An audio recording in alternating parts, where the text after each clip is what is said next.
Okay, so Game Dev 102, or how the heck do I make a level? For all of the new viewers, I have a button on my Twitch feed that is labeled Game Dev ? That is a link to the first video, which is where I went over basically the entire game dev process. If you ever feel lost at any point, that would be a good resource to look at. If you're watching this on YouTube, hopefully you already watched the first video rather than the second, because that will give you the frame of reference for where we're coming from. I started out last week by talking about the game dev process as a whole, and then I immediately went into some Wizard of Ozing and prototyping in Engine, and I want to backpedal off that a little bit because a lot of what is second nature to me and to some of the other devs that I know might not be second nature to non-devs. Also, I'm going to apologize in advance. There's something weird going on with my computer and its recovery partition, so every like 10 minutes it's going to yell at me and be like, hey man, you should clear out some space from your D drive, and give that like loud bloop. I tried shutting it off and it didn't shut off, so I'm sorry, but we'll probably just have to deal with that. But getting back on topic here, so level design is one of the disciplines of game design and one of the processes of game design, and just like we mentioned last week, all of these individual processes, whether they're level design, system design, champion design, game design in general, all follow the game dev pipeline, and level design is no different. So rather than just diving straight into Engine like I did last week, I want to backpedal a little bit and talk about the start to finish level process of what happens when we want to come up with a level, how we start that, and then how we get to our final ship level. Again, this is from the lens of a designer, not necessarily a dev squad or an artist or anything like that. So again, I'm not on the right window. This is our dev pipeline. We went over this a lot last week, but I'll just quickly go through it again. Concepting and research, what are we making, how do we make it? Wizard of Ozing, prototyping, beautiful corner and vertical slice is how do we make it fun? What are we doing in our level? What do we want our level to accomplish?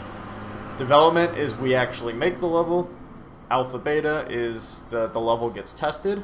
We launch, that's where we ship the level.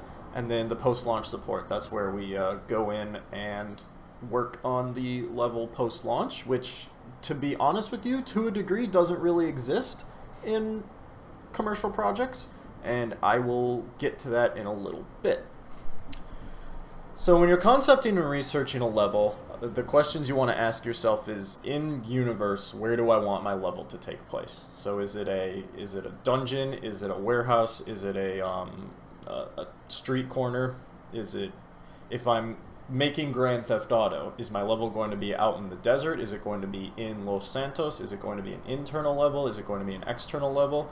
Is it going to be a car chase where I have them start in the hills and then we end up in downtown Los Santos? Are we going north out to those boonies? Do I want my level to be a vehicle-based level that's not a car? So there were some airplane levels in Grand Theft Auto 5. There was an underwater level in Grand Theft Auto 5. So those are all the questions that you need to ask yourself when you are starting out with a level. And that's from like a feel and flow standpoint. And then from a gameplay standpoint, you also need to ask yourself, what do I want my level to do? So is this a side quest that is not integral to the story, and it's something that my player does when they're bored, or they want to explore the world more, or they need to level up a certain skill or a certain talent, or are they a completionist that needs to beat every single side quest and get every single item? Is this a level that I want to teach my player core mechanics? So is it a level that they're going to be playing immediately so that they know how to run and jump and shoot the gun and throw the grenade and do all those other mechanics that I need them to repeatedly do throughout the game? Or is this a core gameplay level? Is it part of the story that is going to be a major mission that you have to complete before you can progress forward? And a lot of these I'm approaching from the lens of open world games, because most games are open world these days. And then It's very, very rare. It's ironic because I'm playing Hotline Miami, which is sequentially level-based, but it's very, very rare for games to have sequential levels anymore, with the exception of adventure games. And even then, adventure games, it's not in a standpoint of, this is level 1, this is level 2, this is level 3. It's a lot more environmentally ambiguous, and what I mean by that is, if you're playing a game like The Last of Us, that game is certainly broken up into levels, but it all feels and flows like it is one sequential area that you walk through. So within the various chapters of The Last of Us, there are separate levels that Naughty Dog would break into different devs and be like, okay, this team is working on this particular level, this team is working on this particular level. So a good example, and it's been a while since I've played The Last of Us, so my brain is a little bit hazy on this, and I do apologize, but in The Last of Us, there was a sequence with Tess where you walk around an environment, and then you go inside of a skyscraper, and there's gameplay in that skyscraper. That would be an example of an individual level in one area. So there would be a team dedicated exclusively to that skyscraper. Whereas once you exit that skyscraper and you're back in the city, there would be another team dedicated directly to the city. So that's a good example of how non-sequential levels still have levels in them and have different teams that work on different things. That was a little bit of a tangent, but I think it's important to talk about. So how do you accomplish these above goals? As far as source materials goes, that's pretty straightforward. It's what am I making, and what do I want it to look like? So for our Hotline example, which we're going to be going into in a little bit, and we did play somewhat yesterday, I want to make it into a warehouse and feel big and open, so I would be grabbing source materials from this warehouse. And there's a bunch of different things to pull from this. So this is an example of space. This is a office inside of a warehouse, so I can see that even though warehouses are big and wide and open, there's still examples of tiny little spaces where I can have interesting encounters. So like having an enemy on the second floor is completely different than having an enemy that just walks up and down this particular row, or maybe they walk like around in a circle. I also get a sense for lighting by doing source materials, so I know that I can see lights coming in from these tiny windows. I can see lights overhead. This is an example of like interesting negative lighting because that's obviously well lit. I've got lighting over here, but this is just pitch darkness. So that could be an interesting gameplay mechanic in itself if you're having, if you were building like a first-person shooter. A player character might be able to come over here and like climb up here and then hang out on top of this box where there's no lighting and be relatively stealthy. So if you're making like a Splinter Cell game in a warehouse, this would be a really good example of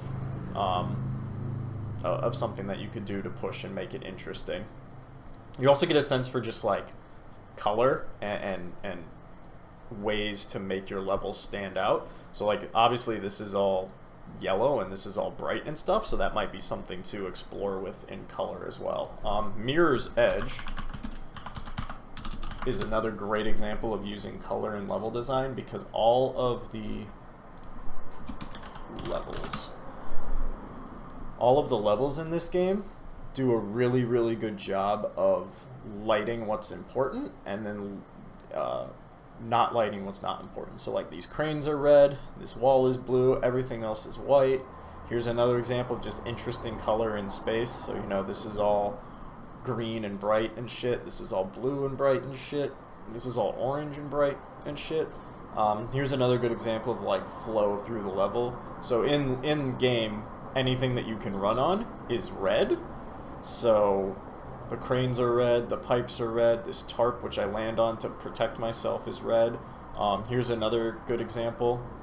This door is red, so I know I want to go through that door. And this is also a good example of guiding the player, which we'll get into a little bit later. But just, this isn't loading for some reason. Why aren't you loading? Okay, that's another example. So just like color is really, really good to play around with in levels to make your levels stand out and to also give them a sense of direction for your player. So here's another example of some source materials. I'm going to make our hotline level a mechanic shop, actually. So this is an example. And because it's hotline, and of course it's got to be like criminally undertoned, I'm going to make it a chop shop. So this is an example of more... Or does it depend on the game idea? Can source material stem from anything in real life? Yeah. So pretty much anything can be source material. Obviously, you want to target your source material a little bit. You want your sources to make sense. Like if I'm making a medieval, if I'm making like a game like Chivalry, which is a first-person medieval combat game, I wouldn't look at cyberpunk examples to the degree that like my entire source material folder is cyberpunk. But I mean, I might pull up something to get a sense of just space and feel. Cyberpunk images. Yeah, so like if I were to pull up something like this and I'm making a medieval first-person combat game, obviously this isn't going to be good from an art standpoint, but this could be good from just like a space standpoint. Let's see if I can get a better example than that one.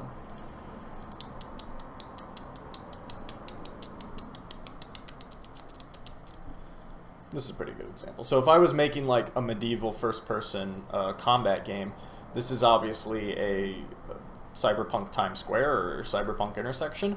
I can take elements of this and introduce it in a medieval standpoint. So rather than like this being a car, it might just be a horse-drawn buggy. Rather than these buildings being tall, they might just be like wooded hills that are impassable. This could be like an open market space. So obviously this is a very, very different environment than what I'm looking for. But just because it's a different environment doesn't mean it's not valuable. You're still going to want to ground yourself in the reality of whatever it is that you are making. So if I'm making, on the flip side, if I'm making a cyberpunk cyborg combat game, I wouldn't pull up a bunch of sources from the Middle Ages, or I wouldn't pull up a bunch of sources from Renaissance Europe or something like that. But that doesn't mean you exclusively do nothing but cyberpunk. Your main goal with source material is just to kind of get your brain thinking in the space that you want to create it in. But again, just like shape and flow and how people move around space is also very important in the level design process. So when you're making level designs, you want to start out by doing your Wizard of Ozing and concepting, but you do that on paper, and you want to go from a very, very rough sketch of how you want your level to feel and flow into something that is more polished and is like a top-down map that distinctly shows this is where my players, this is where they're going, this is where they run into enemies, this is how I want the space to look from the top down. And then once you have this all set up, you keep this in mind while you're actually building out your level. And as designers, like I said, we're not as concerned about art or any of the other elements of of designing the game. We're only worried about, can the player get through our level and flow through our level? And does the player encounter the proper number of enemies? And then is the player rewarded for whatever it is that they did? So are we giving them the big sword at the end? Are we giving them the cyberpunk ray gun? Are they completing the level? Sometimes that's just all you need to do to reward the player, is they complete the level and then they get a piece of story element. It's not always about giving the player some sort of prize for doing what it is we wanted them to do. Sometimes the prize in itself is just being able to move forward. So once we've got this process down, we go into the blockout. Now the blockout is exactly what it sounds like. It's where we are taking an empty room in Maya or in Game Maker or in RPG Maker or whatever engine it is we are running, and then we place gray blocks everywhere to represent the finished art pieces. So if I have a fountain in my game, I'm not going to put a giant beautiful fountain. I'm going to put a circular block with a smaller circular block on top of that, with a smaller circular block on top of that, with one tall block to represent water spraying out the top. because I don't give a shit about the art. It's not my job to make the level look pretty. It is my job as a designer to make the level feel fun and play fun for the player. So again, we're focusing on flow and play, and not really art or lighting for that matter. We do a little bit of lighting because lighting is a tool to guide players, and there are a lot of things that we can do to guide our players through our levels. But again, it's not like most dev teams, especially some of the bigger dev teams, will have their own lighting team that goes in and lights your levels. So we're not worried about, does this light function the way it should? Does this light look realistic? Is this, if I'm, again, going back to the medieval example, if I'm making a medieval game and I have a flickering candle, we're not as concerned about whether or not that candle flickers and looks good. We're just concerned about, is the candle there? Is the candle lighted? And does the candle, if it serves a lighting purpose other than to illuminate light? And what I mean by that is we'll oftentimes use light to tell players where to go or to show them where pickups are. So if we're doing that, does that light function as that job? So these are some examples of blockouts. I don't know where these three are from. This is obviously Uncharted, but this is kind of what we want to go for in our blockouts. So when we're doing our blockouts, it's important that we get a sense of the space and where the player can go without going in depth of art and whatnot. This is actually, I really like Naughty Dog's blockouts because they're a little bit more advanced than most blockouts usually are. So like a couple things that are interesting to note here is like, this is a relatively dev'd out tree. Like most trees in blockouts would be something like this, where it's just a cylindrical shape, or this one's kind of in that sense as well. So like this one has placeable trees as well, but like they're not as fleshed out as this is. And we also have grass here, and this is clearly a waterfall, even though it's one singular block. So their blockouts are pretty advanced, but it also gives a sense of the space very, very well, what the player is supposed to do in that space. And then I also really like Naughty Dog's blockouts because we clearly see Nathan Drake here. He's not rendered in completion, but you can tell this is Nathan Drake. It's not just like a cylinder or a fucking like stick figure guy that's running through the level, which that shows how important this character is to the franchise and what this studio values in that character, and also gives you a sense of how that character fits into the final project. Even so, in juxtaposition with the enemies, I clearly can tell they're enemies because they're just people chilling there and they're red, but they don't have any personality to them. This is another good example of blocking out as far as introducing gameplay elements to the game that are not necessarily our job. So here I clearly see a light. I know that this light is important to this level as a whole, this one especially because it's hovering over what I presume would be a door. And we see these doors that are labeled different colors, so that's something where I can introduce, okay, that's a window, that's probably see-through, that's a window, that's probably see-through, that's a door the player can go through there. Obviously these things are important, but not so important that I'm focusing on making them and doing art for them. Again, back to the Uncharted example, that's another good example, because I see the fact that this grass is blocked and different colored tells me that that's important, so maybe I can like hide in the grass, or there's items that I can pick up in the grass. And then even though these enemies are not designed at all from an art standpoint, I know that they're enemies because they're red. This is just I included this one not because it does anything interesting from a lighting or color standpoint, but just because it's a really good example of a blockout, because the dev on this one did just enough to demonstrate what everything is without losing focus on what the purpose of a blockout is. The purpose of a blockout is not to give the player or the dev a sense of what everything will be when it's finished, but it's just to give a sense of how the player is going to move through the environment. So like I can tell that this is a flag, but it's not so dev'd out that I don't know whether or not this flag is important. Like, from a gameplay standpoint, this flag serves no purpose in the game whatsoever, because I can't climb on this flag, I can't run on this flag. I'm assuming this is some sort of first-person or third-person shooter level. So I can't run on this flag or get on top of this flag or anything like that, but I know the flag is there. I can tell this is some sort of a spaceship, but I'm not so dev'd out on this spaceship that I don't know whether or not... like, I know that this is to be used as cover, or something I can jump on top of, and then maybe I can jump on the spaceship and then jetpack over to these boxes. I can tell that these are boxes. I can tell that this is... these are crates. I can tell that there's a path up here. I can tell that I can get on top of the roof here.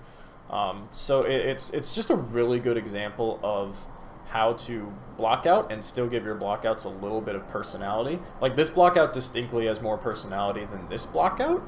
That's not to say this one's better than that one or vice versa, but this one just does a really good job of creating very, very, very rudimentary feel in the level design space without compromising what your job as a level designer is, which ultimately is to make levels. So once we've got... I'm going to go back to the slide real quick. At this point, once we've gone here, the jobs of the level designer is relatively done.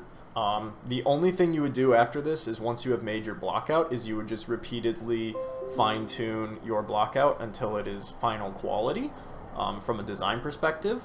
And then once it's final quality for a design perspective, you send it over to the art team, and the art team is the one that actually makes it look like a level and look like something that would be in the final game. And then the engineering team actually makes it function and puts it in engine. But in order to do that process of tightening down your gameplay and making sure that your level is fun and playable, you have to playtest, and you have to play your level a bunch of times. I do want to talk about alpha and beta testing, because alpha and beta testing doesn't necessarily fit into the level design process as far as blocking out goes. And what I mean by that is you're going to introduce your levels to your players when they are ready and when they are as close to final ship quality as they can possibly be. So what happens then is you're showing your players something that resembles the final ship, the final art. Blockouts do not do that. Blockouts are not about something that you show to the player. It's about something that you keep internal, and you design your level around your blockout. So as a result, a lot of times there are levels and such that players will never ever see. Really the only thing that they will see is your alpha and beta testers will see the levels as they are about to be shipped. But I mean, a lot of times once you're in alpha beta, it's very, very hard to go back, especially beta. If you're like in an open beta, it's very, very hard to go back and hotfix something real quick. And even then, like, you can't, if you're in beta and you're getting a lot of feedback that's like, hey, I don't like this level because I don't know where to go, it's very, very difficult to go and change the environmental elements of that level. So let's say, I'm going to open up MS Paint real quick. Let's say I've got a level where you're coming through a canyon and you go here and then there's rocks that fall. If I'm in open beta and I get feedback that because these two rocks fall at the same time and pincer the player right here, the player doesn't really feel like they have an opportunity to get past this challenge, that's an environmental element of feedback. So I can do something like move this rock over here, and then suddenly that becomes a lot easier because the player path is you dodge this rock. I'm still in select mode. Brushes. So you dodge this rock by going high, you dodge this rock by going low, you dodge the third rock by staying, and then you go through. But if the player says to me something like, I don't like this curve, I don't like how I run around the curve as the rocks are falling, I would rather run in a straight line, it becomes very, very, very challenging and nigh impossible, especially if you're in open beta, to suddenly make this a straight line. Like, that's an entire art change that you have to do, where you have to completely overhaul that level just to make that one little change. So a lot of times you can only change encounters in your levels without actually changing the level structure itself, which means that level design is very, very challenging because there's not a lot of opportunity for good, strong feedback that can be acted on without completely overhauling your levels. And especially if you're in beta, if you're getting feedback to the point where you need to overhaul your levels, like, that's a major problem, and that's something that is very, very difficult to counteract. So a lot of times some of these levels never get shown to players, and because of that, level design is probably one of the biggest challenges in the video games industry. And plus, another thing is you can't really do fine-tuning on your levels from the alpha-beta standpoint, because no one will ever alpha-beta test just one level. They usually test the entire product all at once. So it's very difficult to get individual feedback on one individual level. The way we do that and counteract that is, as level designers, we cross-play. So if I'm working on the environment of Whiterun, and my job is to exclusively build Whiterun, once Whiterun is done, I will go and play some other dungeons that are made by other teams. I might even play like in Riften or play in Stronghold or things like that. It's not called Stronghold. What's it called? Why am I blanking on it? Solitude, that's right. So I might play a bunch of other levels, a bunch of other dungeons, a bunch of other spaces without focusing on Whiterun, just so that I can give feedback on other levels. Because a lot of times, especially on devs that are that size, of the Naughty Dogs and Bethesdas and things like that, where you have a ton of designers, you have the luxury of being able to focus your level designers on one specific space. So a Whiterun level designer might never see a dungeon crawl in Solitude, and vice versa. A Solitude designer might never ever see Whiterun. So you can completely finish those blockouts, and then you can flip-flop and have level tester A, level tester Whiterun play, or level designer Whiterun, level test Solitude, and then level designer Solitude, level test Whiterun. So that's how we mitigate the alpha beta challenge. And then just some little tricks to think about when you are making levels is you want to guide the player. So I know I've been alluding to that quite a bit, but we guide them through enemy encounter, pickups, lighting, and then something that's called weenies. That is actually the name. I'm not making it up. Weenies are giant, big-ass fucking things that you put in your level that the player looks at and goes, oh, look at this giant fucking thing. That's pretty cool. And then they're just naturally interested in the giant fucking thing. If anyone has ever been to Disney World, the Enchanted Castle, the big, tall-ass castle that's in smack dab in the center of Disney World, in Disney World, that is a weenie.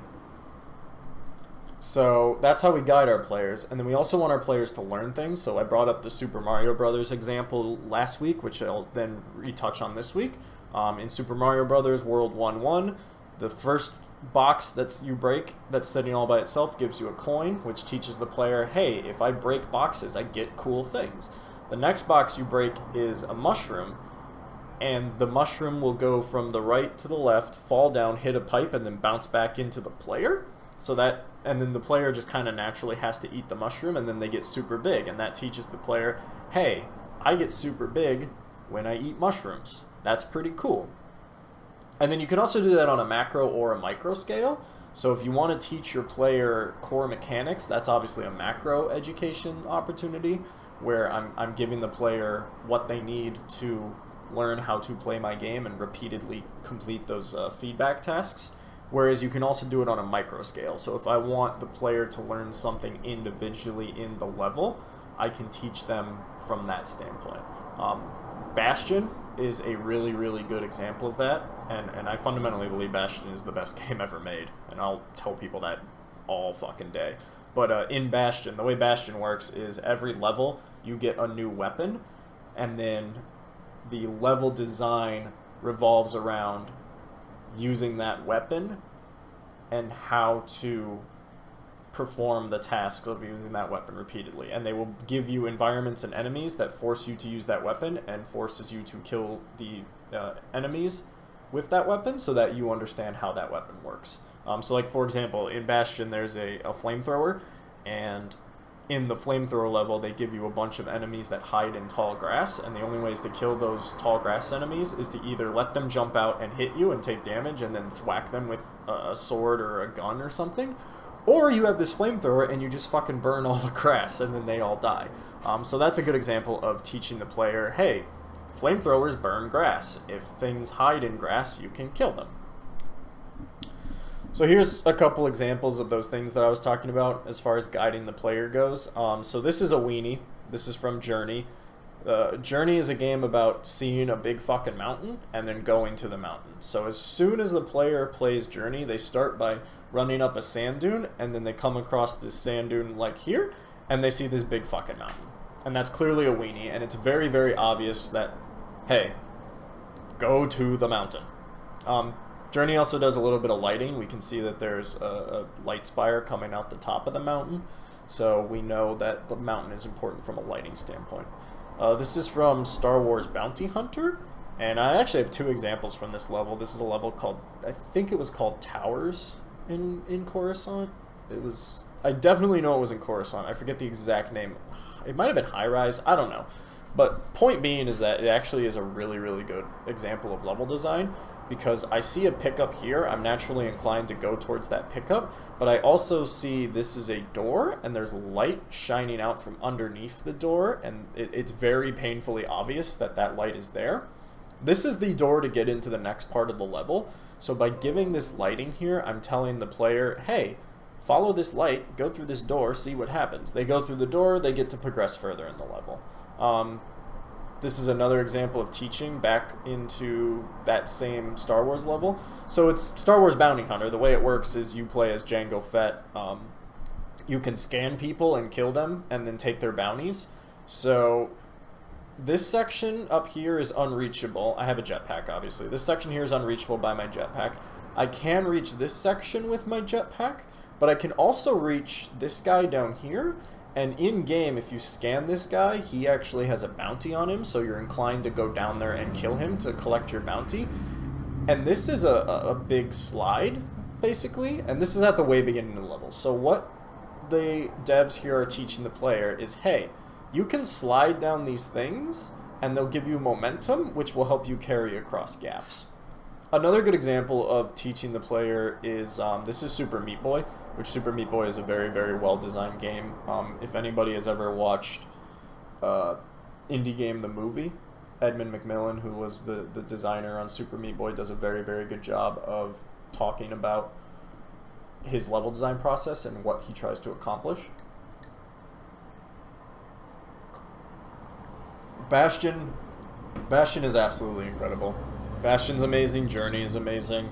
They're both very different games as far as gameplay, but they both kind of capture that same feel of just like wonder and autonomy and like our place in the world, which is super fucking cool. I'm actually going to not do that. I'm going to post this YouTube video in chat because that does a better job of showing this teaching mechanic that I was talking about right there.